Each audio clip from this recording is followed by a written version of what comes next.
ఆకలి, దాహం అనేటటువంటిది శరీరానికి వచ్చేటటువంటి ఫీలింగ్స్. అవునా కదా? అర్థమవుతుందా? షుగర్ వ్యాధితో బాధపడుతుంటారు కదా, ఆయనకి ఆకలి అవుతుందా? స్వీట్ తినాలనిపిస్తుందా? అనిపిస్తుంది కదా. పోయి ఒక కేజీ కేక్ లేకపోతే మంచి స్వీట్ తీసుకెళ్లేసి కేక్ కేజీ తినిపించు. ఫీలింగ్ అబ్బా, కంట్రోల్ చేసుకోకు, తిను విరుగు తిను అని చెప్పేసి పెట్టు, ఏమవుతుంది?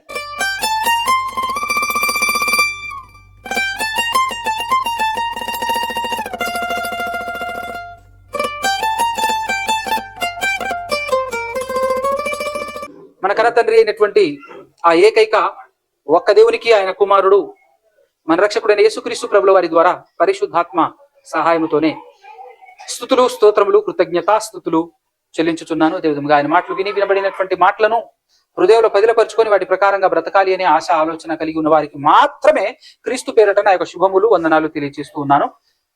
ఒక్క చిన్ని విషయం ఏంటి అని అంటే, లోకంలో మనకు బాగా తెలిసినటువంటి మాట ఒకటి, ఎండాకాలంలో నిప్పు చాలా స్పీడ్గా ఉంటుంది కదా.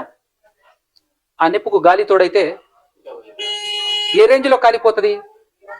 కాలిఫోర్నియా కాలిపోయినట్టు కాలిపోతుంది. అవునా కదా? కాలిఫోర్నియా కాలిపోయినట్టుగా కాలిపోతుంది. అంత స్పీడ్లో ఉంటుంది నిప్పు. దాన్ని ఆపగలరా?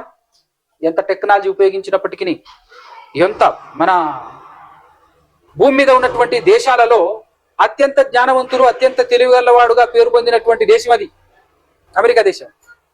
వాళ్ళే ఏమి చెయ్యలేక చేతులెత్తేసి ఏమి చేసుకోలేక ఏమి చేయలేక ఆగిపోయారు. కారణం ఒకసారి ఆలోచించండి. నిప్పుకు గాలి తోడైతే ఎంత ప్రమాదమో, ఏమాత్రం అందులో తగ్గిపోకుండా అంతకు మించి రేంజ్లో ప్రమాదం ఏంటో తెలుసా? ఈ శరీరం ఉందా, ఈ శరీరానికి మన మనసు తోడైతే కూడా అంతే ప్రమాదం, అంతే ప్రమాదం, అంతకు మించి ప్రమాదం అని చెప్పొచ్చు. దేనికి ఏది తోడైతే?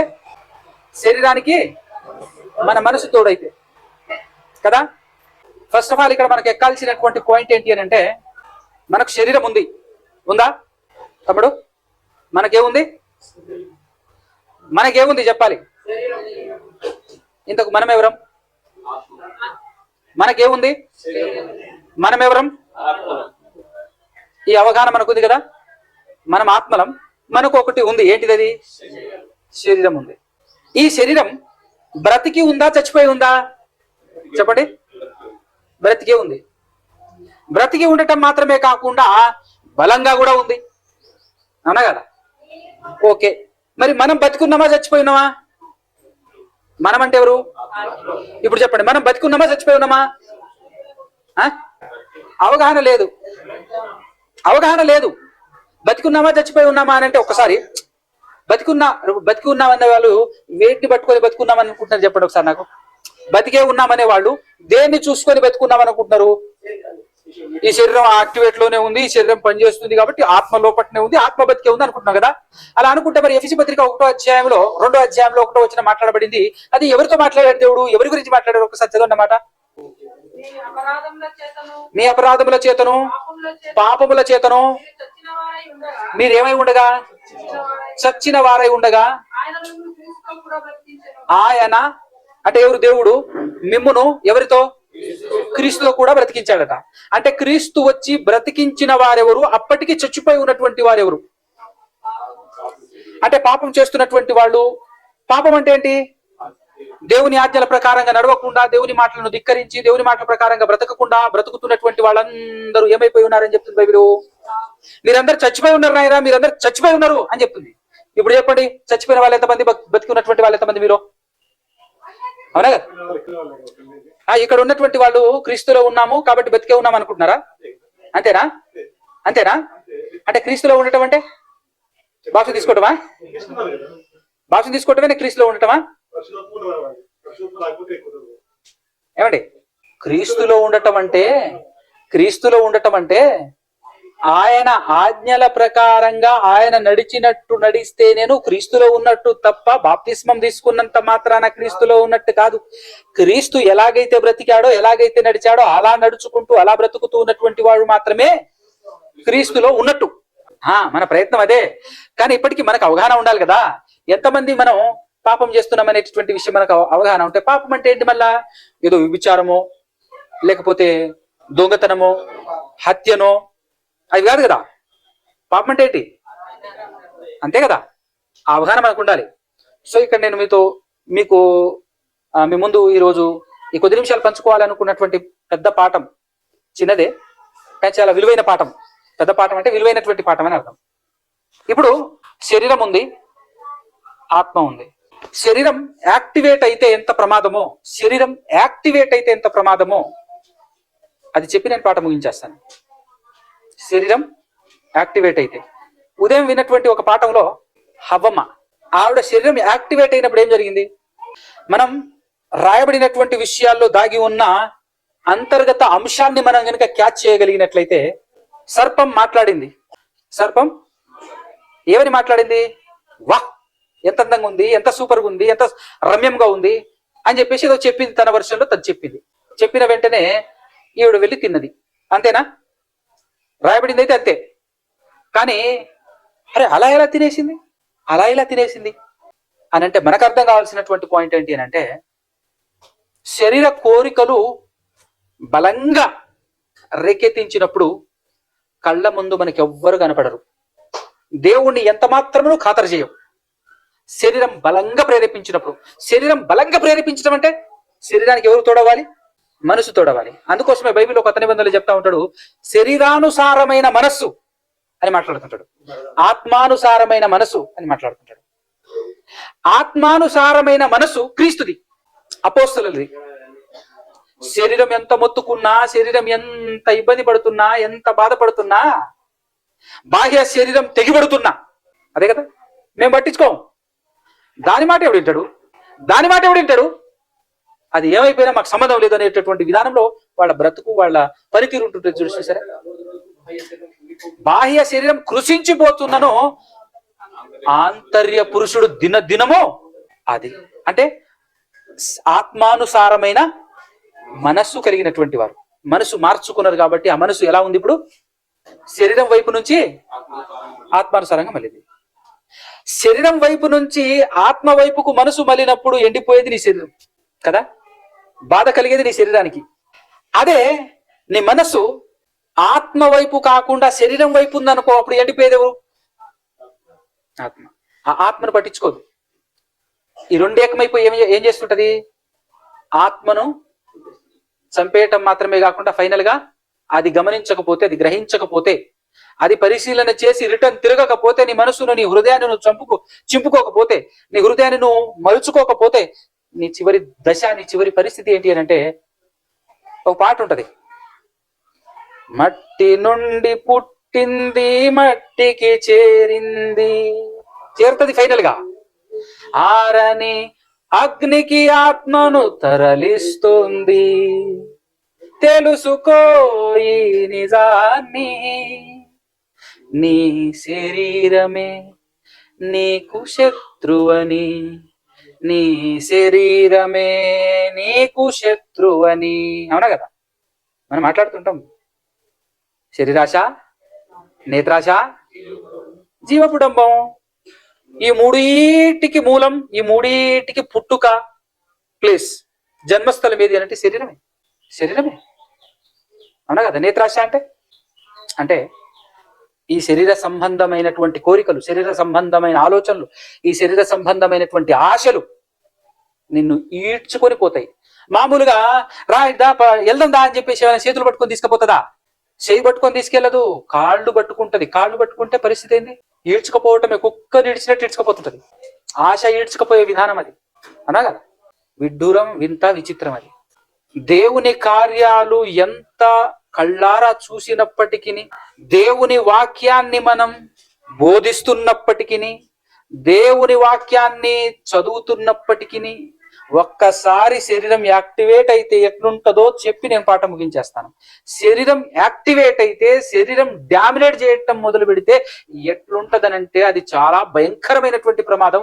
అసలు అది ఎంత భయంకరమైందంటే, నాకు తెలిసి నేను ఇప్పుడు పరిపూర్ణంగా ఆ ఎఫెక్ట్ ని వివరించలేనేమో అని కలుగుతుంది నా ఫీలింగ్. అంత భయంకరమైనటువంటి పొజిషన్లోనికి మనల్ని ఈ శరీరం తీసుకెళ్తుంది అని అంటే అతిశక్తి కాదు. ఆలోచించాల్సిన పని లేదు ఆ మాట చెప్పడానికి. ఇంకో మాట చెప్తాను. ఇప్పుడు మనమందరము ఇలా ఉన్నాం కదా, విశ్వాస విషయంలో అంత స్థిరంగా బలంగా అయితే లేము కదా. ఇప్పుడు దేవుణ్ణి చూడాలి, దేవుని కార్యాలను చూడాలి అని ఆశ ఉంటుందా ఉండదా మనకు? దేవుణ్ణి చూడాలి అని అంటే చూస్తే మళ్ళీ బతుకుతామో లేదో, కానీ దేవుని కార్యాలను అయితే చూడాలి అనే ఆశ అయితే మనకు ఉంటుంది కదా, అవునా కదా? ఇప్పుడు ఎవరైనా పక్కన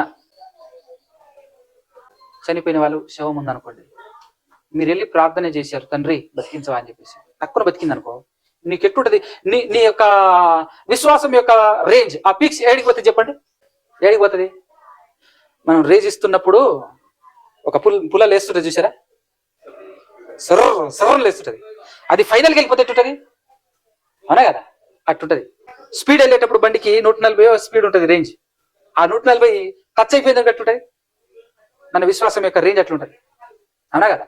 ఎండాకాలంలో మిట్ట మధ్యాహ్నం ప్రార్థన చేశాం, ఇక్కడ మాత్రం వర్షం కురవాలి, ఇంకెక్కడ కురవకూడదు, ఇక్కడే కురవాలంటే ప్రార్థన చేసినావు, స్టార్ట్ అయింది, అందుకుంది వర్షం పైనుంచి.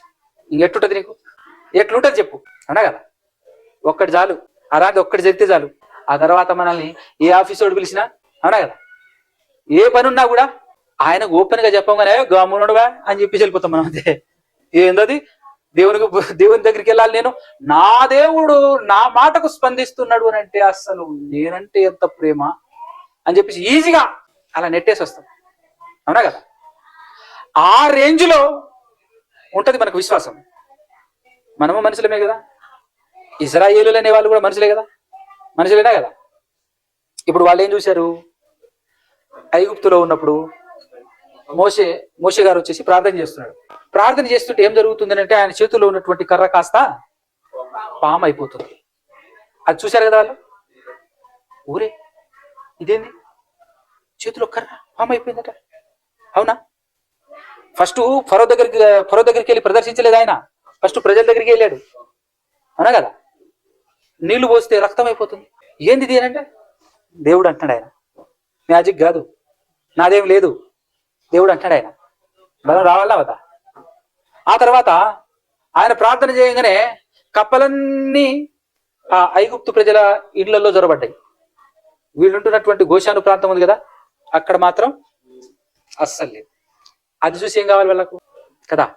ఆ తర్వాత పేన్లు రావటం, ఆ తర్వాత కందిరీగలు రావటం, ఆ తర్వాత వడగండ్లు, వాళ్ళ పశువులు మాత్రమే, వాళ్ళ ఏరియాలో మాత్రమే వడగండ్లు. ఆ తర్వాత చీకటి, చిమ్మ చీకటి, కేవలం ఐగుప్తుల మీదనే. వాళ్ళని ఆనుకునే పక్కనే ఉంటారు వీళ్ళు, వీళ్ళకి మాత్రం చక్కగా పగలు. వీళ్ళు చూస్తే ఒక్కసారి ఆలోచన చేయండి, ఇటు బార్డర్ లైన్ ఉంటది కదా, ఓ 2 అడుగులు అటేస్తే సింహ చీకటి, ఏం కనపడట్లేదురా. ఈ 2 అడుగులు ఇటేస్తే పట్ట పగలు. వా, అది చూస్తే ఎట్లుంటది అది చూస్తే మనిషికి, అవునా కదా? అంత మాత్రమే కాకుండా ఇంకా ముందుకెళ్తే వాళ్ళ ప్రతి ఒక్కరి ఇంట్లో ఫస్ట్ పుట్టినటువంటి పిల్లలు చనిపోయారు. అంత మాత్రమే కాకుండా వాళ్ళ పశువుల్లో తొలిచూలు అన్ని చచ్చిపోయినాయి. అది చూసినటువంటి వాళ్ళందరూ విశ్వాసంతో నిండిపోయారు. ఎవరు? ఇజ్రాయేల్ కాదు, ఐగుప్తీయులు. ఏమని? అయ్యా, మీ దేవుడు విడిచిపెట్టేటట్లేడు కానీ ఇదిగో మా బంగారం కూడా తీసుకొని అరసెకన్ కూడా ఉండే ఇక్కడ పరారంటున్నాడు అంటారు. వాళ్ళ దగ్గర ఉన్నటువంటి మొత్తం ఇస్తున్నారు, మీకు దండం పెడతామయ్యా, తెల్లారేంత వరకు మాత్రం ఉండకండి మీరు, మా ఏరియాలో ఉండకండి మీరు, ప్లీజ్, నీకేం కావాలో నీకు చేస్తా అని చెప్పేసి మెడలు ఈ ఒంట్లో ఏం కనపడుతుంది ఇంట్లో తీసుకొచ్చి ఇచ్చేస్తున్నారు. ఉదయం తెల్లారితే నీ మొగాలు కనపడవుతుంది. పంపించేశారు దండిగా దోచుకొని. అక్కడి నుంచి బయలుదేరారు. బాగుంది, ఆనందంగా సంతోషంగా ఆనందపడుతూ వెళ్ళారు. వెళ్తూ ఉంటే ముందుకు సముద్రం అడ్డం వచ్చింది. ఏమయ్యా మోసే, సముద్రం అడ్డం వచ్చింది అని అన్నారు, బానే ఉంది, కూర్చున్నారు. కానీ వెనకాల నుంచి ఏదో సౌండ్ వినపడేసరికి వెనక్కి చూశారు. వెనకాల ఎవరు? ఫరో సైన్యసే. ఇన్ని రకాలుగా మన దేవుడు కొట్టుడు కొడితే ఇంకా బుద్ధి రాలేదు, మళ్ళా పరిగెత్తుకొస్తున్నారు అనాలి కదా వీళ్ళు. అంతే అనాలా లేదా? అంత చూసినటువంటి వాళ్ళు ఏమన్నారు? గుండె ఎక్కడే కదా ఉండేది. ఏమంటే అర్థమవుతుందా? వెనకాల రథాలు చూసి లట్టుకున్న జారింది, మోకాల దగ్గరికి వచ్చేసింది. మోకాల దగ్గరికి వచ్చేసింది ఏమంటే, ఒరే ఈ మోకాల దగ్గర ఉన్న గుండె మళ్ళా పైకి ఎక్కాలంటే మోసే దగ్గరికి వెళ్ళాల్సిందే అని చెప్పి పరిగెత్తుకుంది. ఏమయ్యా మోసే, మమ్మల్ని చంపాలనుకుంటే ఆయన్నే మేము చెప్దాంగా, సమాధులు కూడా చూపిద్దాంగా, ఐగుప్తులో సమాధులు లేవనుకొని తీసుకొచ్చేసి ఇక్కడ దాకా తీసుకొచ్చినవా చూడు అని అంటుంటే, వీళ్ళు చూసినా కూడా వీళ్ళకి బుద్ధి లేదు. కానీ ఆయన ప్రత్యక్షంగా చేస్తున్నాడు కదా. ఆయన ఏమన్నా తెలుసా, నోరు మూసుకొని సైలెంట్ గమ్మని నూచో అంతే, దేవుడు చేసే కార్యాలు చూడంతే, ఎక్స్ట్రాలు చేయమాకు అని అన్నప్పుడు గమ్మునున్నారు. అప్పుడు వీళ్ళందరి కళ్ళ ముందు వీళ్ళందరూ చూసే విధంగా, చూడటం మాత్రమే కాకుండా అద్భుతంగా అనుభవించే విధంగా సముద్రం 2 పాయలుగా చీలటం అని అంటే, ఉట్టిగానే రాయబడింది చదువుతున్నాం మాట్లాడుతున్నాం కానీ ఒక్కసారి ఫీల్ అక్కడికి వెళ్ళిపోండి. దడేల్మని చెప్పేసి ఒక అద్భుతమైన శబ్దంతో సముద్రం పాయలవుతుంటే, గోడలా నీళ్లు నిలబడుతుంటే, అది చూస్తుంటే ఎట్లుంటది, చూసి తట్టుకొని నిలబడగలిగే శక్తి మనిషికి ఉంటుంది. అసలు చూడండి ఒకసారి ఆలోచన చేయండి. సముద్రం దాటేంత వరకు నిలబడ్డటువంటి ఎంట్రుకలు కత్తుల్లా నిలబడిపోతాయి అంతే. ఇక అంతే, దిగుడు సమస్య లేదు, ఓ రేంజ్ లో నిలబడిపోతాయి. వా, ఉప్పొంగిపోయి పులకరించిపోయి మనసంతా అసలు అదొక రకమైనటువంటి ఫీలింగ్ లోకి వెళ్ళిపోయి బ్రతకాలి. అసలు ఆ సాక్షినాన ఏంది ఇది, ఇదెక్కడి అద్భుతం, ఇదెక్కడి అసలు ఏంటిది ఇది, మనల్ని వెంట పెట్టుకొని మనల్ని తీసుకెళ్తున్నటువంటి మన దేవుడు అసలు ఏంటి, అసలు ఆ దేవుని రేంజ్ ఏంటి, అసలు ఎలాంటి దేవుడు మనల్ని తీసుకెళ్తున్నది అని ఎంతటి ధైర్యం, ఎంతటి విశ్వాసం కలగాలి వాళ్ళకు, కలిగే ఉంటది. అవునా కదా? ఆ సందర్భంలో ఆ సమయానికి ఆ సముద్రం చీలటం చూస్తున్నారు. ఇటు పక్క వాళ్ళని ఆపటానికి ఆకాశం నుంచి భూమి దాకా అగ్ని స్తంభం నిలబడి ఉన్నది. వాళ్ళు దరికి వీళ్ళను చేరుకోకుండా ఉండటానికి అగ్ని స్తంభం నిలబడి ఉంది. ఇటు పక్క ద్వారం ఓపెన్ అయింది. సాగిపోతున్నారు, ఆనందంతో సంతోషంతో సాగిపోతున్నారు. అవతలికి వెళ్ళారు, బాగుంది. వీళ్ళు వెళ్ళారు కదా, మేమెందుకు వెళ్ళకూడదని చెప్పేసి వీళ్ళు కూడా దూరారు వెనకాల ఉన్నటువంటి వాళ్ళు. ఎందుకంటే అప్పటికి అగ్ని స్తంభం కూడా మాయమైపోయింది. లగెత్తండి రా అన్నాడు ఫరో. లోపలికి వెళ్ళారు, లోపలికి అందరు వెళ్ళిపోయారు. అవతల ఇశ్రాయేలీలందరూ అవతలికి వెళ్ళిపోయారు, వీళ్ళందరూ లోపలికి వెళ్ళిపోయారు. దేవుడు అన్నాడు మోషేతో, ఇంకా కర్ర దించే అన్నాడు. కథం కర్ర దింపంగానే ఏమైపోయింది, కళ్ళ ముందు చూస్తుండగానే నీళ్లు మళ్ళా సముద్రంలో మళ్ళా కామన్ గా కలిసిపోయింది. ఇప్పుడు లోపలికి వచ్చినటువంటి వాళ్ళందరూ చచ్చిపోయారు. ఇప్పుడు ఎంత బలం కలగాలి కదా, ఎంతో బలంతో. ఆ బలం ఎట్లుండాలి అని అంటే, యేసుక్రీస్తు ప్రభుల వారికి ఉన్నంత బలం ఉండాలి. అవునా కదా? యేసుక్రీస్తు ప్రభుల వారు 40 రోజులు రాత్రింబగలు నీళ్లు లేవు, అన్నం లేకుండా వస్తుంటే 40 రోజులు బాప్తిస్మం తీసుకున్న వెంటనే అడవిలో ఉండి రిటర్న్ వస్తుంటే ఉచిత సలహాలు ఇచ్చేటటువంటి వాడు వచ్చాడనమాట. 40 రోజులు తేగ ఆకలితో ఉండాలి కదా మీరు, ఆకలితో ఉండాలి కదా మీరు. ఇదిగో నీకు శక్తి సామర్థ్యం దేవుడు ఇచ్చాడు కాబట్టి ఇదిగో నువ్వు నిజంగా దేవుని కుమారుడు అయితే. వాడికి బేస్ ఏంటో తెలుసా? సాతానుడికి వాడికి ఆధారం ఏంటో తెలుసా? శరీరం. మనకు శరీరం లేదనుకో, వాడి వల్ల కూడా కాదు, మనం ఏం చేయలేడు. శరీరం ఆస్పదం చేసుకొని పరిగెత్తుకొస్తున్నాడు. ఇందాకలా అన్నగారు చెప్పినటువంటి పాఠంలో గుర్తుకొచ్చినటువంటి మాట ఏంటంటే, దేవుడు ఎప్పుడు మాట్లాడినా ఆత్మానుసారంగా మాట్లాడతాడు, సాతానుడు ఎప్పుడు మాట్లాడినా శరీరానుసారంగా మాట్లాడతాడు. గుర్తుపెట్టుకోవాలి. అవునా కదా? అంటే నీ శరీరానికి ఉన్నటువంటి ఫీలింగ్స్ అన్ని అలా రేపుతుంటాడు అనమాట. సముద్రము అలలు లేపినట్టు లేపుతుంటాడు ఫీలింగ్స్. ఇప్పుడు ఏమనాలి? ఆ రాళ్లను రొట్టెలు చేసుకొని తిను, బాగా ఆకలి, 40 రోజుల నుంచి ఉన్నావు కదా, ఆకలి కదా, చేసుకొని తిను. నన్ను అడిగితేనంటే ఇజ్రాయేలీలతో కూడా సాతానుడు ఇదే డైలాగ్ చెప్పినాలే, ఇదే మాట చెప్పినాలే. సముద్రం దాటించాడు, సరిపోతుందా? ఆకలి అవుతుంది, దాహం వేస్తుంది, ఆకలి అవుతుంది, దాహం వేస్తుంది, ఆకలి అవుతుంది. ఏంటంటే ఇంత దారుణం కదా అది. ఇంత చూసిన వాళ్ళు ఎంత విశ్వాసంతో ఉండాలి దేవుని పట్ల. ఆ ఎఫెక్ట్ హృదయంలో ఎంత బలంగా ఉండాలి. ఆ ఎఫెక్ట్ సముద్రాన్ని చించిన ఎఫెక్టు, ఎన్నో దాదాపు 10-12 అద్భుతాలు చేసి వాళ్ళను ఐగుప్తులో నుంచి రప్పించినటువంటి ఆ ప్రభావం వాళ్ళ హృదయంలో, వాళ్ళ పైన ఎంతలా ఉండాలి చెప్పండి. కానీ ఆ ప్రభావాన్ని అంతటిని రెప్పపాట్ల తీసేసింది నీ శరీరమే. ఏది? మన శరీరమే యాక్టివేట్ అయింది. అన్నం కావాలి, ఏ మోసే అని మోసే గారి దగ్గరికి రావటం, మాకు మంచి నీళ్ళు కావాలి అని చెప్పేసి అరవటం. ఏం కావాలట వాళ్ళకు? ఎంత చీప్గా ఉంది అసలు అది. కళ్ళ ముందు ఇంత చూసినావు నువ్వు, ఇంత చూశారు మీరు. ఆఫ్టర్ ఆల్ మంచి నీళ్ళ దగ్గర దేవుని దగ్గరికి వచ్చేసి అనగటం, భోజనం దగ్గర మంచి దేవుని దగ్గర వచ్చేసి అనగటం, ఏమైపోయింది అవిశ్వాసం అంతా? ఇక్కడ మనకు అర్థం కావాల్సిన పాయింట్ ఏంటో చెప్పనా? నీ శరీరం నీ విశ్వాసాన్ని ఎలా గాల్లో కలిపేస్తుందో చూసినావా? ఇప్పుడు వాళ్ళందరి విశ్వాసాన్ని ఏం చేసేసింది? శరీరం యాక్టివేట్ అయింది, ఒక ఫీలింగ్ కలిగింది. ఆకలి కూడా ఒక ఫీలింగేగా, ఆకలి కూడా ఫీలింగేనా కదా? ఈ ఆకలి అనగానే ఒక విషయం గుర్తుకొస్తుంది. ఓషో అని చెప్పేసి ఒకడు ఉంటాడు, చచ్చిపోయినలే. చాలా మంది ప్రపంచంలో ఉన్నటువంటి చాలా మంది మనుషుల్ని వాడి సూత్రాలతో లేదంటే వాడి మాటలతో మెర్మరైజ్ చేసేసి వాళ్ళందరినీ ప్రభావితులైపోయి చాలా మంది పాడైపోయారు. అందులో పాడైపోయినటువంటి వాళ్ళల్లో నెంబర్ 1 వ్యక్తికి ఎవరు కనపడతారంటే రామ్ గోపాల్ వర్మ. ఎవరు? వాడి మాటలు విన్నారు కదా మీరు, ఎంత ఘోరంగా ఉంటాయో. ఎలా ఎఫెక్ట్ అయ్యాడంటే ఆయన ఏం చెప్తాడంటే ఇప్పుడు శరీరానికి వచ్చేటటువంటి ఫీలింగ్స్, ఆకలి ఒక ఫీలింగ్ అయినా కదా, ఆకలి అవుతున్నప్పుడు నువ్వు భోజనం చేస్తున్నావా లేదా చెప్పు, పెడుతున్నావా లేదా? పెడుతున్నా. దాహం కూడా ఒక ఫీలింగే కదా? అవును, ఫీలింగే. దాహం వేసినప్పుడు నీళ్లు తీసుకొచ్చేసి పోస్తున్నావా లేదా? మరి ఇంకో ఫీలింగ్ కూడా కలుగుతుంది. దానికోసం ఏం చేయాలి? మోహం, వ్యామోహం అనే ఫీలింగ్స్ ఉంటాయి కదా, అవి కూడా కలిగినప్పుడు ఇప్పుడు నువ్వు ఏం చేయాలి? అన్నం ఆకలి అయినప్పుడు ఏదో ఒక హోటల్ పోతున్నట్టు, ఏదో ఒక హోటల్కి పోయి తీర్చుకుంటున్నట్టు, ఇది కూడా ఎక్కడికో ఒక చోటుకి వెళ్ళేసి నువ్వేం చేసుకోవాలి? ఈ ఫీలింగ్ని కూడా అని అనగానే శరీరానుసారులందరికీ బలే బలే బలే బలే బలే బలే అందరు కదా, ఏమన్నా చెప్పినవా, ఇప్పుడే చెప్తివా అన్నట్టుంది వారం వాళ్ళకి. ఇంత అద్భుతమైనటువంటి మాట చెప్పారు మీరు, అవునా కదా? బుర్ర లేని వాళ్ళకి ఎట్లుంటది? ఇప్పుడు భోజనం, ఆకలి, దాహం అనేటటువంటిది శరీరానికి వచ్చేటటువంటి ఫీలింగ్స్, అవునా కదా? అర్థమవుతుందా? షుగర్ వ్యాధితో బాధపడుతుంటారు కదా, ఆయనకి ఆకలి అవుతుందా? స్వీట్ తినాలనిపిస్తుందా? అనిపిస్తుంది కదా?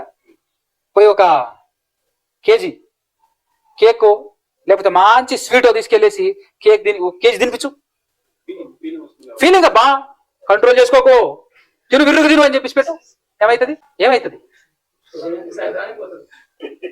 అది కూడా ఫీలింగే కదా నీకు. మరి నువ్వు ఆ ఫీలింగ్ నువ్వు ఆపుకోకూడదు, కానీ చేసుకోవాలంటే, అవునా కదా? అంటే ఫీలింగ్సే అయినప్పటికీ కూడా ఫస్ట్ ఆఫ్ ఆల్ వాటికంటూ ఒక రూల్స్ అండ్ రెగ్యులేషన్స్, ఒక విధానం అనే దాన్ని ప్రవేశపెట్టింది ఎవరు? నిన్ను నిర్మించిన వాడు. వాడికి ఎట్టాగా లేదు ఆ ఫీలింగ్, లేదంటే వాడిని నిర్మించిన దేవుడు అనేవాడే లేడు అనేటటువంటి ఫీలింగ్లో వాడు బతుకుతున్నాడు కనుక ఇష్టానుసారంగా వాడు మాట్లాడుతున్నాడు. వాడికి లేదు, వాడు నాస్తికుడు. సో ఇది నువ్వైతే తయారు చేసుకోలేదు కదా. అలాగని దీనికి కావాల్సిన ఫుడ్ నువ్వు తయారు చేసినవా? అది కూడా నువ్వు తయారు చేయలేదు కదా. మరి దీన్ని తయారు చేసినటువంటి వాడు ఒక రూల్ పెట్టాడు కదా, ఆ రూల్ ప్రకారం వెళ్ళాలన్నా వద్దా? అక్కడ దాకా ఎందుకు చిన్న పిల్లలు ఏడుస్తుంటారు, వాళ్ళు చెప్తారా నాకు పాలే కావాలని చెప్తారా? చెప్పరు కదా. ఆ ఫీలింగ్ నీకు అర్థమైంది కదా, ఆకలేనని 2 ముక్కలు పెట్టు, గట్టి ముక్కలు పెట్టు, మంచిగా లెగ్ పీస్ పెట్టు, ఏమవుతుంది? అవునా కదా? ఏం పెట్టాలనో అది పర్టికులర్గా నీకైతే అడగలేదు కదా ఆయన, అవునా కదా? అంటే మనిషికి అర్థం కావాల్సినటువంటి ఫీలింగ్, ప్రతి ఫీలింగ్కి కావలసినటువంటి ప్రత్యామ్నాయాన్ని దేవుడే తయారు చేశాడా లేదా? చెప్పాడా లేదా? నీకు శరీరంలో ఆ ఫీలింగ్ ఉందని నాన్న, ఆ ఫీలింగ్ కొరకు పెళ్లి చేసుకో చెప్పాడా? చెప్పలేదా? మరి తలుపు మార్చినోనికి ఈ విషయం అర్థం కావాలా వద్దా? అవునా కదా? బుర్ర లేనికి అర్థం కావాలా వద్దా? దాని కొరకు ప్రత్యేకంగా చివరి వరకు భార్యాభర్తలు హత్తుకొని ఎవరి ధర్మమును వారు జరిపించుకుంటూ ముందుకు సాగాలి అని చెప్పేసి దేవుడు నియమం పెట్టినప్పుడు ఆ నియమానికి లోబడి బ్రతకాలన్నా వద్దా మనం? ఆ నియమానికి లోబడి బ్రతకకుండా నిన్ను విచ్చలవిడిలోనికి నడిపించేది ఎవరో తెలుసా? నన్ను అడిగితే ఆయనకు కూడా శరీరం యాక్టివేట్ అయింది. ఆ శరీరం యాక్టివేట్ అవ్వటంతో శరీరం ఇచ్చే బోధలు, ఉపదేశాలు మామూలుగా ఉండవు, అవునా కదా? శరీరం కూడా మాట్లాడుతుంది అంతే. అలాగని చెప్పేసి అవయవాల కోరికను ఈ ప్రపంచంలో ఏ మనిషి అయినా తీర్చగలడా? ఏ మనిషి అయినా తీర్చగలడా? అట్టంటోడు ఎవరైనా ఉన్నాడా? కనీసం అదన్నా బుర్ర పెట్టి ఆలోచించాలా వద్దా? ఈ ఓషో లాంటి వాడు ఎవరైనా, అవునా కదా? ఏదనిపిస్తే అది చేసుకుంటూ పోతే ఏమైనా తృప్తి పడుతుందా? అందుకోసమే దీన్ని సృష్టించిన సృష్టికర్త పెట్టాడు ఒక చక్కటి అద్భుతమైనటువంటి నియమం. ఆ నియమానికి లోబడుతూ మనం ఈ భూలోకంలో బ్రతకాలి, ఆ నియమానికి లోబడుతూ బ్రతకాలి. అలా బ్రతకకపోతే పరిస్థితి ఏంది? ఇజ్రాయేల్ పరిస్థితి ఏమైంది? కేవలం ఆకలేస్తే శరీరం యాక్టివేట్ అయ్యి మాకు అన్నం కావాలి అని చెప్పేసి గొడవ పెట్టారు. దాహం వేస్తే మాకు దాహం ఇప్పుడు ఇంత చేసినటువంటి వాడు అదొకటి చేయలేడా? చెప్పండి, చేయలేడా? చేయగలడా? చేయగలడా? ఇంకొకటి ఏంటంటే మనం గమనించాల్సినటువంటి పాయింట్, వీళ్ళందరూ వెళ్ళి ఎవరిని అడుగుతున్నారు? దేవుడిని అడుగుతున్నారా, మోసేని అడుగుతున్నారా? ఇప్పుడు మోసే గారిని అడుగుతున్నప్పుడు వీళ్ళకు సోయి ఉండాలి. మోసే గారు ఎవరు? మనిషే కదా. ఆయన ఏమైనా మీకు చెప్పకుండా సపరేట్గా తాగుతున్నాడా ఏంది? నీళ్ళు మీకు చెప్పకుండా సపరేట్గా ఆయన భోజనం చేస్తున్నాడా ఏంది? ఆయన కూడా మనిషే కదా, అంతేనా కదా? ఏమన్నా దేవుడు నిజంగా అద్భుతమైనటువంటి రీతిగా మనల్ని ఇంత చక్కగా అద్భుతంగా మనల్ని నడిపిస్తున్నాడు కదా. చిన్నపిల్లలు ఉన్నారు, ఆకలిస్తుంది అంటున్నారు, నువ్వేదో ఒకటి చూపించాలి, ఏదో ఒక దారి. ఆ దేవుడిని అడిగితే ఖచ్చితంగా దేవుడు మన దేవుడు గొప్పవాడు, ఖచ్చితంగా మనకు ఇస్తాడు అనేటటువంటి విశ్వాసంతో కదా నువ్వు అడగాల్సింది. కానీ ఎలా అడుగుతారు తెలుసా? అడిగే అడుగుడు దెబ్బకి మోసే గారు భయపడిపోయి వెళ్ళిపోయి దేవుని దగ్గర, అయ్యా కొద్దిసేపు లేట్ చేస్తే పక్కా చంపేస్తారు నన్ను, చూడు రాళ్ళు రువి చంపకపోతే నన్ను అడుగు, మీరు ఇంకా కొద్దిసేపు లేట్ చేస్తే నేను బతకనంతే అంటుంటాడు వెళ్ళి దేవునితో. అంటే ఏ రేంజ్లో అడుగుతున్నారు వీళ్ళు? ఎలా అడుగుతున్నారు వీళ్ళు? అందరూ శరీరానుసారాలు అయిపోతారు, అందరి శరీరాలు యాక్టివేట్ అయిపోతుంది. ఆ శరీరానికి తోడు ఏమైతుంది? మనసు తోడైపోయి అడుగుతుంటారు. కేవలం ఒకసారి 78వ కీర్తన 39వ వచనం 36 నుంచి చూడండి. అయినను వారి హృదయము ఆయన ఎడల స్థిరముగా ఉండలేదు, స్థిరముగా ఉండలేదట ఆయన ఎడల.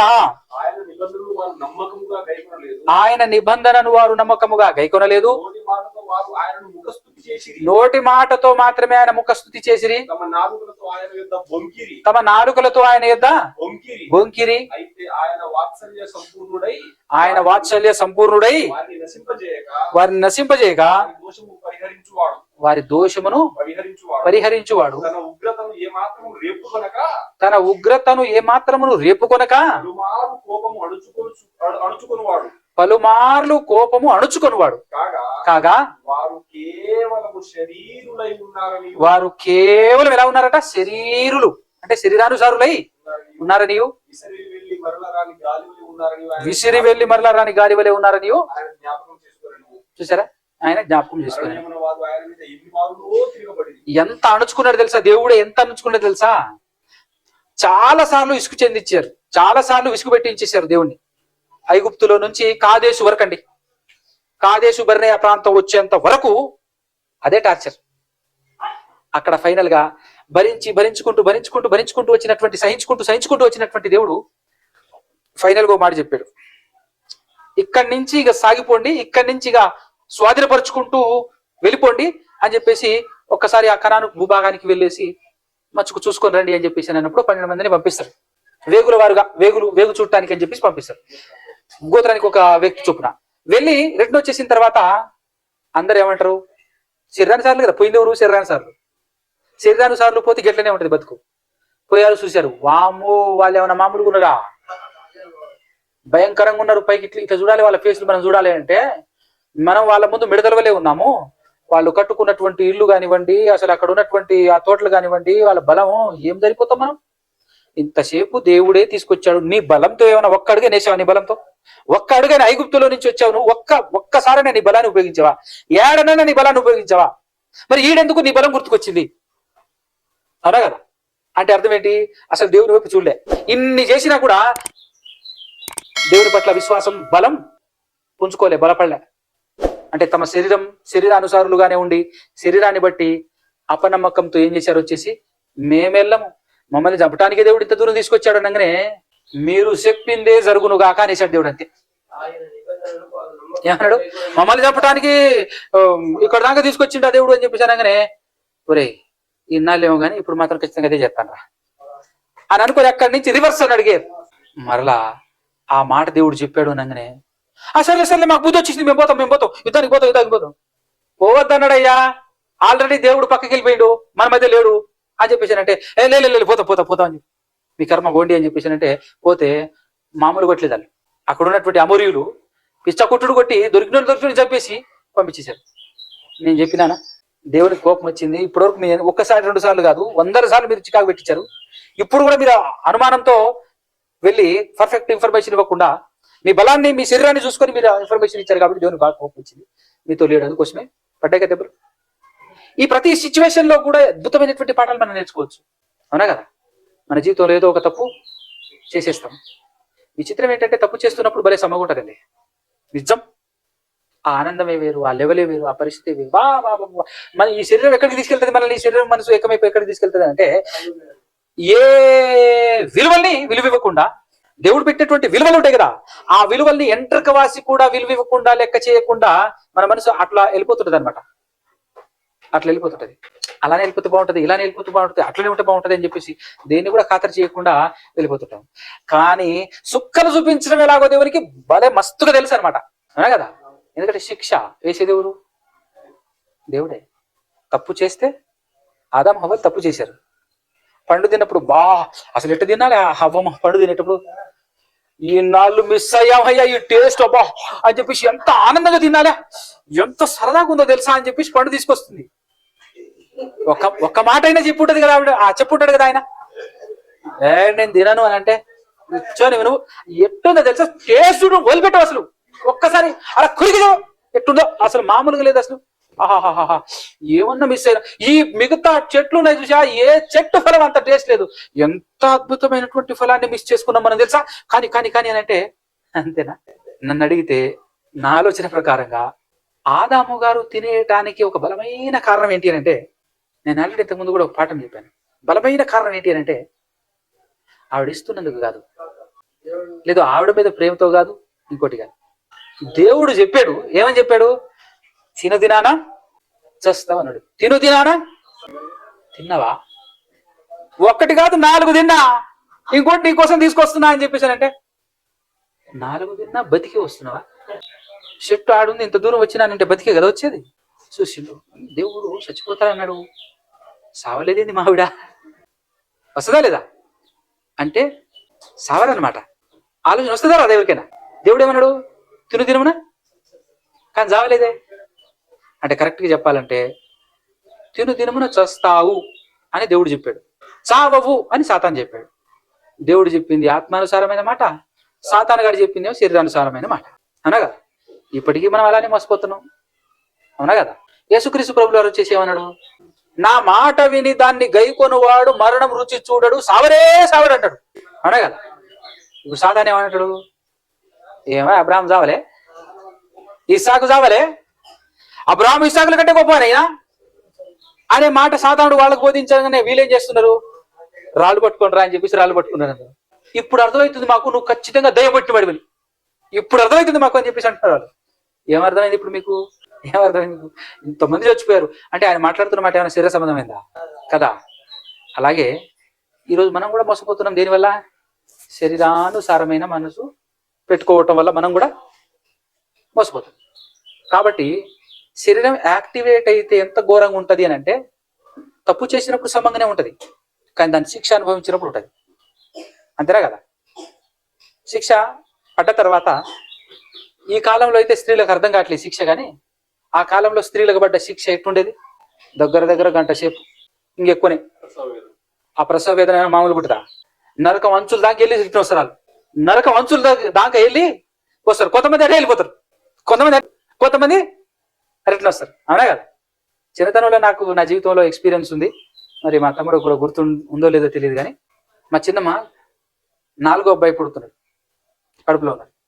అప్పుడు హాస్పిటల్కి వెళ్ళాలనే ఆలోచన కానీ ఏం లేవు. అప్పుడు ఇంకా చూడాలి, దగ్గర 2-3 గంటలు అవస్థ. ఎడ్ల బండి మీద కూర్చోబెట్టుకుని, ఎడ్ల బండికి 2 పక్కల ఏముంటుంది, తడికలు ఉంటాయి, అవతలికి ఉదయం కనపడకుండా. అందులో 2-3 లేడీస్ కూర్చొని బండి స్పీడ్గా నడపాలి. ఎడ్ల బండి లోపల స్త్రీ నడిపేటప్పుడు మేము చిన్న పిల్లలుగా ఉన్నప్పుడు మాతో చెప్పినటువంటి మాట ఏంటంటే, మీరు ముందుకు వెళ్ళేసి రాళ్ళు పర్సెంట్ రోడ్డు ముందు రాళ్ళు వేయండి అని చెప్పేసి అనేది. మేము వెళ్ళేసి రాళ్ళు తీసుకొచ్చేసి రోడ్డుకి అడ్డంగా వేసేది. అన్ని రాళ్ళు రోడ్డుకి అడ్డంగా వేస్తుంటే ఆ రాళ్ళ ఏమంటుందండి కుదుపుకి లేచి పడుతుంటది కదా, ఎత్తేస్తుంటది కదా, ఆ రాళ్ళ మీద నుంచి వెళ్ళాలి, బండి వెళ్ళాలి. అలా దగ్గర 1.5 కిలోమీటర్ పరుగులే, 1.5 కిలోమీటర్ వరకు ఎడ్ల బండి మీద పరుగులు తిప్పించుకుంటూ రాళ్ళు ఎక్కించుకుంటూ పోతుంటే ఆ 1.5 కిలోమీటర్ వెళ్ళిన తర్వాత వాడు బయటపడ్డాడు. బండి ఆపేసేయండి అయిపోయింది పని అన్నారు. అమ్మయ్య, ఎవడరా వాడు పుట్టింది అని అంటే తమ్ముడు పుట్టిండు అన్నారు. తమ్ముడే కదా మాకు. సో ఆ రేంజ్ పరిస్థితి. దగ్గర 2 కిలోమీటర్లు, 2 కిలోమీటర్ల జర్నీ అంటే మామూలు విషయం అది. ఆ కాలంలో అక్కడి నుంచి ఇంట్లో దగ్గర దగ్గర 1-2 గంటలు అవస్థపడ్డరు. ఇంక ఇట్లా జరగదు. కానీ ఈ ప్లాన్ ఎవరికి వచ్చిందో మరి వచ్చింది, మొత్తానికి ఆ ప్రయత్నం చేశాం. అంటే ఇది ఎక్కడి నుంచి వచ్చింది? ఈ ఎఫెక్ట్ ఎవరిది? టేస్టీ కనిపించిన ఫుడ్ ఎఫెక్ట్ అది, ఫండ్ ఎఫెక్ట్ అది. అవునా కదా? ఈరోజు పురుషులకు అర్థం అవుతుంటది. అవునా కదా? మీరందరు ఈరోజు ఇక్కడ దాకా రాలేకపోవటానికి, రాకుండా ఉండటానికి మీరు చెప్పే కారణాలన్నింటికీ గల కారణం ఏంటి? అదే కదా, ఆ ఎఫెక్టే కదా. ఇది ఆదాము గారికి వచ్చినటువంటి ఎఫెక్ట్. చెమటోడ్చి ఏం చేయాలి? మీరు పోషించాలి. అవునా కదా? అందుకోసమే చాలా చోట్ల ఎక్కువగా స్త్రీలే కనపడుతుంటారు. ఇక్కడ మీటింగ్కి. వీళ్ళకి పెద్ద టెన్షన్ ఉండదు. ఎట్లా బతకాలి, ఏం చేయాలి అనేటటువంటి టెన్షన్ పెద్దగా ఉంటుందా? పోషణ గురించి. ఈ పోషణకు సంబంధించినటువంటిది, లేదంటే ఈ కాలం ప్రకారంగా మాట్లాడుకుంటే చీటీల కోసం కానీ, లేదంటే ఏదైనా ఈఎంఐలు కట్టుకోవడం కోసం కానీ నెల నెల ప్రయాసపడి పరిగెత్తేది ఎవరు? స్త్రీలకు ఆ టెన్షన్ ఉందా? భర్తను దాటి నన్ను నేను నిలబడాలి అని చెప్పేసి భర్తకు లోబడకుండా ఉండే స్త్రీలకు తప్ప, భర్తకు లోబడకుండా ఉండి నాతో నేనేదో చేయాలని పరిగెత్తే స్త్రీకి కూడా ఇదంతా ఉంటుంది. భర్తకు లోబడి బ్రతికేటటువంటి స్త్రీకి ఇదంతా ఉంటుందా? నువ్వు తెచ్చి పెడితే ఒకటి పెడతా, నువ్వు పెట్టి దాంట్లో సగం నేను తింటా, ఇట్లా కూర్చుంటా ప్రశాంతంగా. అవునా కదా? అలాగని చెప్పేసి వాళ్ళకి ఏమైనా పెయిన్ లేదా? వాళ్ళకు ఉండాల్సింది. అవునా కదా?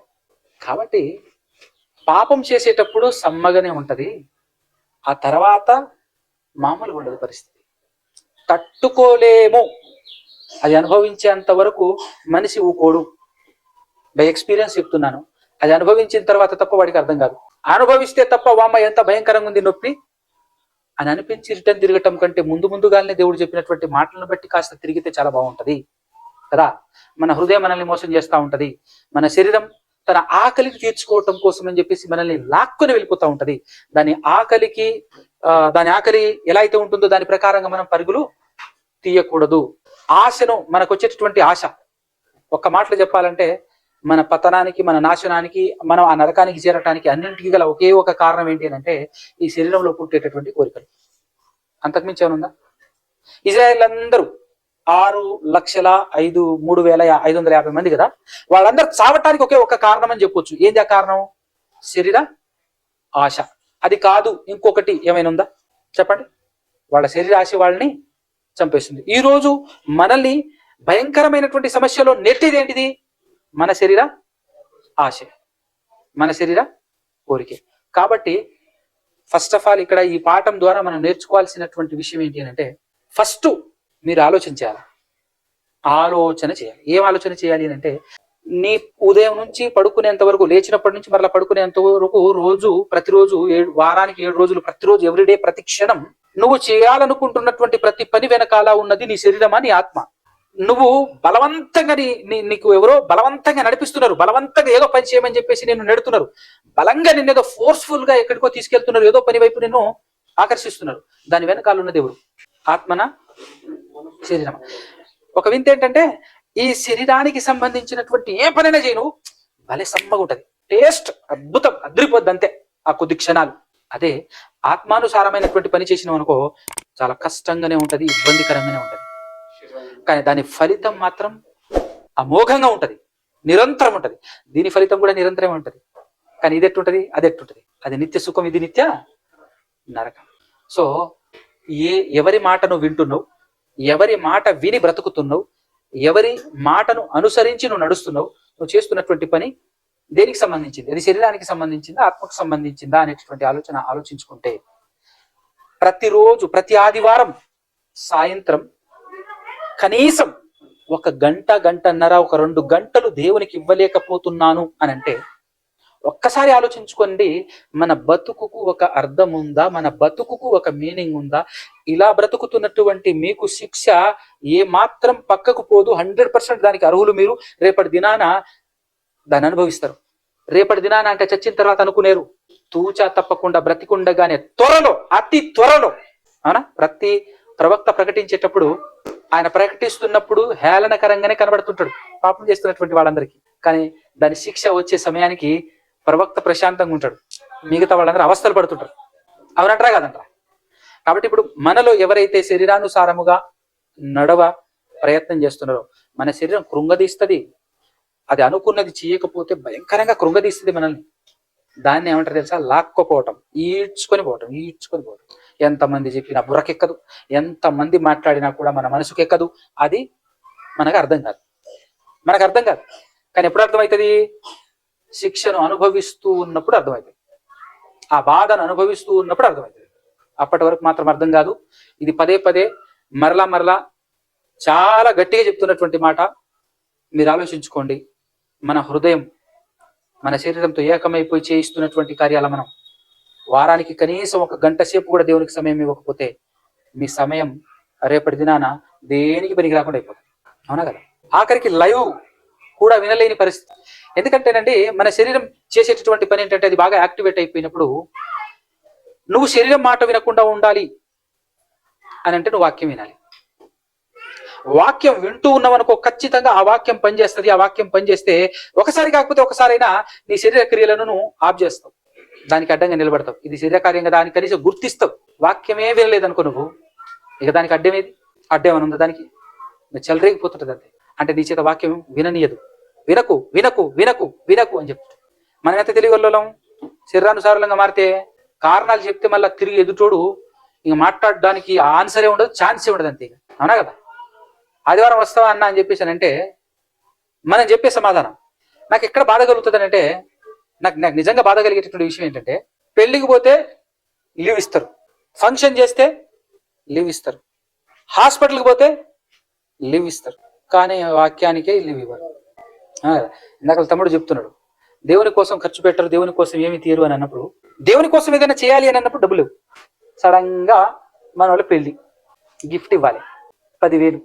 ఇప్పుడు ఆ నుంచి వస్తాయి మామూలుగా కూడా రావు, చిటికేస్తే వస్తాయి. అవునా కదా? ఇంకా చెప్పాలి అంటే ఏదన్నా ప్రాబ్లం అయింది, హాస్పిటల్కి పోవాలి. హాస్పిటల్ పోగానే 5,000, 10,000, 20,000 యాడ్ నుంచి వచ్చేస్తాయి. మరి ఇన్ని వస్తున్నాయి కదా, మరి దేవుని పనికి ఏమైనా 1,000 రూపాయలు 2,000 ఏమైనా వచ్చినాయి అని అంటే ఎందుకు అన్నా అప్పుడు అసలు రావు. కరెక్ట్ చెప్పనా? నీకు మనసు లేదు అంతే. మనసు ఉంటే రావటం ఎంతసేపు, అవునా కదా? ఒరిజినల్ గా చెప్పాలి ఏంటంటేనండి, స్టార్టింగ్ లో నుంచి నేను డబ్బుల గురించి ఎప్పుడు చెప్పను. నాకు ఒక భయం, నాకున్న ఒక భయం ఏంటో తెలుసా? ఈయన మళ్ళా డబ్బుల మీద పడ్డాడు, ఈయన కూడా డబ్బులు అడుగుతున్నాడు అనుకుంటా అని ఎక్కడ అనుకుంటారు అనేటటువంటి భయం. కానీ బైబిల్ చదివేటప్పుడు ఏమనిపిస్తుంది అంటే, అపోస్తలులందరూ నీట్ గా చెప్పారు, నేర్పించారు, అది మనం నేర్పించకపోతే ఎవరు నేర్పిస్తారు అనేటువంటి ఆలోచన కలిగినప్పుడు చెప్పాలి కదా, ఏదో ఒక రోజు ఖచ్చితంగా చెప్పాలి కదా అని చెప్పేసి ఆలోచన వచ్చినప్పుడు చెప్పాలి అనే ఆలోచన వస్తే చదివేటప్పుడు. కానీ తీరా వచ్చి చెప్పేటప్పుడు ఏమనిపిస్తుంది, మళ్ళీ దీన్ని నొక్కేస్తుంటది. ఏది? ఏ ఒక్కడేమైనా అనుకుంటాడేమోనని మళ్ళా డబ్బుల గురించి స్టార్ట్ చేశాడు. విచిత్రం ఏంటంటే ఈయన కూడా డబ్బుల గురించి చెప్తున్నాడు. 1000 పైన ఉంటాయి నా యూట్యూబ్లో ప్రసంగాలు, అందులో డబ్బులు ఇవ్వాలి, కానుకలు ఇవ్వాలి అనే ప్రసంగం ఎప్పుడు విన్నారా? ఏమండి, గొర్రె కషాయవాడిని నమ్ముతుంది అన్నట్టుగా ఈ లోకంలో డినామినేషన్ పాస్టర్లు ఉన్నారు. వాళ్ళకి ప్రతిరోజు అదే పని, ప్రతిరోజు అదే ప్రసంగం. మీరు ఇవ్వండి, మీరు దీవింపబడతారు, మీ గిన్నె నేంటి పొర్లి పొంగుతుంది, మీరు ఇవ్వండి అని చెప్పేసి మాట్లాడుతుంటారు. అది భలే నమ్ముతారు వాళ్ళు కూడా. అవునా కదా? నా దగ్గర నేర్చుకున్నటువంటి వాళ్ళు కూడా చాలా మంది ఉన్నారు. ఇప్పుడు చాలా హైట్లోకి వెళ్ళిపోయారు వాళ్ళు ఆర్థికంగా. నేను సేవ మొదలెట్టి దగ్గర 10 సంవత్సరాలు అవుతుంది. 10 సంవత్సరాల్లో సేవ మొదలెట్టినప్పుడు ఏ విధంగా ఉందో నా ఆర్థిక స్థితి ఇప్పటికీ అంతే ఉంది, ఇంకా డౌన్లోనే ఉంది తప్ప ఏమాత్రం మారలేదు. సో నేనేం చెప్తున్నాను అంటే, దేవుని పనిలో అన్ని విధాలుగా ఉండాలి. బాగా ఒక మంచి మాట చెప్పి నేను పాఠం ముగించేస్తాను. మనం సహాయం చేసేటప్పుడు అది మాట సహాయమా, డబ్బు సహాయమా, వస్తు సహాయమా, ఏమి చేసినా ఒకటి మాత్రం ఖచ్చితంగా నమ్మి చేయండి. నువ్వైనా నేనైనా మనమైనా. నేను మీకు ఏదైనా ఇస్తున్నాను అని అంటే నేను మీకు ఇస్తున్నాను అని అనుకోవటం నిజంగా అది పాపం, తప్పు మాత్రమే కాదు, పాపం. ఇది అర్థమవుతుంది ఈ మాట? ఇది మీకు అర్థం కావాలి కరెక్ట్గా. నాకెందుకు ఇస్తున్నావు నువ్వు? నాకు అని అనుకుంటే ఎప్పుడు 1 రూపాయి ఇవ్వాల్సిన అవసరం లేదు. ఇవ్వటం కూడా తప్పు కాదు, కరెక్ట్ కాదు, అది తప్పు. అవునా కదా? నువ్వు ఎవరికి ఇవ్వాలి తెలిస్తే దేవునికి ఇవ్వాలి. ప్రతిఫలం కూడా దేవుని దగ్గర నుంచే. దేవునికి ఇస్తున్నాను అనే ఇవ్వాలి, సహాయం కూడా దేవునికి చేస్తున్నానని చేయాలి. ఎందుకు అలా చేయాలి అని అంటే, మనిషిని చేస్తున్నానని చేసావు ఎక్కువ రోజులు చేయలేవు. ఎక్కువ రోజులు కాదు, ఒకసారి చేసావు, ఈ వ్యక్తికి నేను సహాయం చేశాను అంటావు. ఆ తర్వాత ఆ వ్యక్తి అయినా నిమ్మలంగా ఉంటాడా? రివర్స్ కొట్టుడు కొడితే మామూలుగా ఉండదు, కృతజ్ఞతలు ఏమి ఉండవు వాడ ఉంటాయా? అప్పుడు ఏమనిపిస్తుంది నీకు? ఇంత సహాయం చేశాను రా ఈయనకి, మళ్ళా ఎంత మాట అన్నాడు తెలుసా నన్ను, అందుకోసమేరా జీవితంలో ఎవ్వరికి సహాయమే చేయకూడదు అని ఫిక్స్ అయిపోతుంటాడు మనిషి. అవునా కదా? లోకంలో అందరూ అదే మాట్లాడుతుంటారు, మనిషికి సహాయం చేయకూడదు. అదో పిచ్చి పిచ్చి సామెతలు కూడా ఉంటాయి. సహాయం చేసినోడు బతుకు సంకనాగుతుందట, కాబట్టి సహాయమే చేయకూడదు. మనిషిని నమ్మి నువ్వు సాయం చేసినావు అనుకో, బతుకు నిజంగా ఆడనే ఉంటుంది. కానీ దేవుని నమ్మి దేవునికి సహాయం చేయి. దేవుడు కూడా చెప్పింది అదే. అవునా కదా? అలా ఇవ్వాలి మనం, ఆ విధంగా చేయాలి మన పని. దేవుని కోసమే సహాయం చేసిన, దేవుని కోసమే పరిచర్య చేసిన, దేవుని కోసమే నీ చాకరీ చేసిన, దేవునికి చేసినట్టు చేయాలి, యేసుక్రీస్తు ప్రభువులకు చేసినట్టు చేయాలి. అప్పుడే మనకు ఫలితం. నీకు నేను చేయలేదు. మన మదర్ తెరిసా కూడా చెప్పేటటువంటి మాట ఏంటి? ఎలా అమ్మా ఇన్ని చేయగలుగుతున్నా, మా వల్ల కూడా కాదు ఇట్లాంటి పనులు చేస్తున్నాను ఏంటి అంటే, నేను వీళ్ళకి చేస్తున్నానా ఏంది అన్నది ఒకటే మాట. వీళ్ళకి కాదు చేస్తున్నా, నేను ఈయనలో నా క్రీస్తుని చూసుకుంటున్నాను, నా క్రీస్తుగా నేను చేస్తున్నానని చెప్పింది ఆవిడ. ఆ మాట ఎక్కడి నుంచి చెప్పిందంటే మత్తయి సువార్తలో యేసు చెప్పినటువంటి మాట. నాకు చేసినట్టు అల్పులైన వాళ్ళకి చేస్తే నాకు చేసినట్టు అన్నప్పుడు నువ్వేమనుకోవాలి? నేను వాళ్ళకి చేయలే, నా క్రీస్తుకు చేశాను అని అనుకొని చేయగలిగేటటువంటి మనసు ఉండాలి. అవునా కదా? సో అలా చేయండి. దేవుని కార్యం కనబడాలి, దేవుని పరిస్థితి కనబడాలి. మన శరీరానుసారంగా కాదు, ఆత్మానుసారంగా బ్రతకాలి, ఆత్మానుసారంగా బ్రతికి ముందుకు సాగే ప్రయత్నించాలి. దయచేసి మిమ్మల్ని రిక్వెస్ట్ చేసేది ఏంటంటే, ప్రతి నెల జరుగుతుంది, తూచా తప్పకుండా ఖచ్చితంగా రావాలని మనవి చేస్తున్నాను. నాకే బాధ కలుగుతుంది, 1కి 4 సార్లు ఫోన్ చేసినా కూడా నేను రాను అని చెప్పేసి అన్నప్పుడు దేవుడికి ఎంత బాధ కలుగుతుంది? నీకు సమయం ఇచ్చింది దేవుడు, నీకు భోజనం పెడుతుంది దేవుడు, నేను నిలబెడుతుంది దేవుడు, అన్ని చేస్తుంది దేవుడు. దేవుడికి నువ్వు 1 గంట సమయం ఇవ్వవు, రోజుకు 2-3 గంటలు ఇవ్వాలి, కనీసం వారానికి 1 గంట కూడా ఇవ్వవు. కాబట్టి ఏది ఏమైనప్పటికీ కూడా ఫస్ట్ దేవునికి ప్రిఫరెన్స్ ఇవ్వటం నేర్చుకుందాం. మన బతుకులు బాగుంటాయి, మన జీవితం బాగుంటుంది. అవునా కదా? అవసరమైనటువంటి మాట, శరీరానుసారుడు చెప్పేటటువంటి మాట, శరీరానుసారులు అందరూ చెప్పేటటువంటి మాట ఏంటో చెప్పండి ఒకసారి. తన జీవితంలో జరిగే అసౌకర్యాలు, తన జీవితంలో జరిగే ఇబ్బందులు, తన జీవితంలో జరిగే బాధలు, తన జీవితంలో జరిగేటటువంటి ఇబ్బందులు, వాటన్నిటి గురించి ఏం మాట్లాడుతుంటాడు శరీరానుసారుడు అని అంటే, తప్పు నాది కాదు మా ఆవిడది, తప్పు నాది కాదు మా ఆయనది, తప్పు నాది కాదు మా సార్ది, తప్పు నాది కాదు ఫలాంది, సిచ్యువేషన్ అలా ఉందబ్బా, ఇలా ఉందబ్బా అని చెప్పేసి ఎక్స్ప్లెనేషన్ చేస్తూ ఉంటాడు. వాళ్ళు సహకరించలేదు, వీళ్ళు సహకరించలేదు, మా ఆవిడ సహకరించట్లేదు, మా ఆయన సహకరించట్లేదు, ఎవరు సహకరించట్లేదు అనేటువంటి మాట మాట్లాడుతున్నాడు అని అంటే ఎవరితనం? శరీరానుసారుడు. ఎందుకు నేను ఈ మాట చెప్తున్నాను అంటే, ఒక్క మాట చదువుకొని మనం పాట ముగించేసుకుందాం. 16వ అధ్యాయం అనుకుంటాను, సామెతల గ్రంథం 7వ వచనం.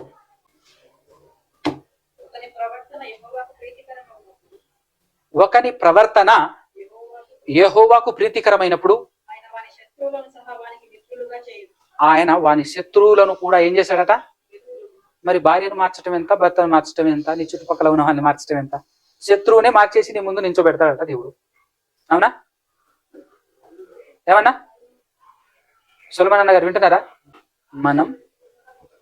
మన ప్రవర్తన దేవునికి ప్రీతికరంగా ఉంటే ఎవరినైనా మార్చేస్తాడు.